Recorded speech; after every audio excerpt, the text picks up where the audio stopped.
আসসালামু আলাইকুম। আকিব 12 বছর বয়স, হাফেজি পড়ে, কোরআন মুখস্থ করে। তার কমপ্লেন হলো ডিফিকাল্টি ইন স্পিচ, অর্থাৎ কথা বলতে পারে না। আচ্ছা আকিব, বলো তো তোমার কি সমস্যা? এদিকে ভাইয়া বলো, কি সমস্যা তোমার?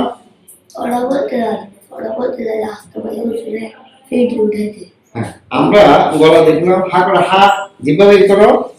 আমরা গলা দেখলাম টনসিল ভালো আছে। এখন এই যে মাদ্রাসা পড়লে কি সমস্যা? মাদ্রাসা হুজুররা বলে যে, হাফেজ যখন পড়ে হুজুররা বলে যে জোরে জোরে কথা বলবে, জোরে জোরে কথা বলে আমাদের দুইটা কন্ট্রোলারি আছে, এটা জোরে আঘাত করে এখানে ইমপ্লামেশন হয়।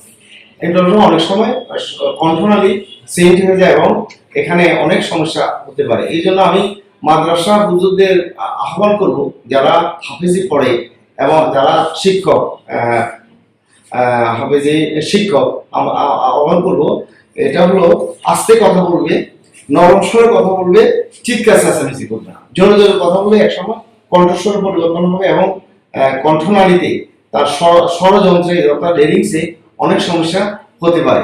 এই জন্য আমি অ্যাডভাইস দিব, আস্তে কথা বলবে, নরম স্বরে কথা বলবে, জোরে চিৎকার করবে না এবং ঠান্ডা পানি আইসক্রিম খাবে না। কুসুম গরম পানি লবণ মিশিয়ে গলা মাঝে মধ্যে গড়গড় করবে। আর আমি 2টা ওষুধ দিয়েছি। আসসালামু আলাইকুম।